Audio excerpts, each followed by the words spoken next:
తిరిగి వస్తుంది కాలం రేపుగా మన పాపగా పుడుతుంది సరికొత్తగా నీవు నాకు తోడుగా నేను నీకు నీడగా ప్రతి రేయి తీయగా పిలుస్తోంది హాయిగా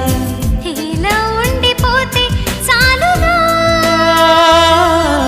నువ్వంటే నాకిష్టమని అన్నది నా ప్రతి శ్వాస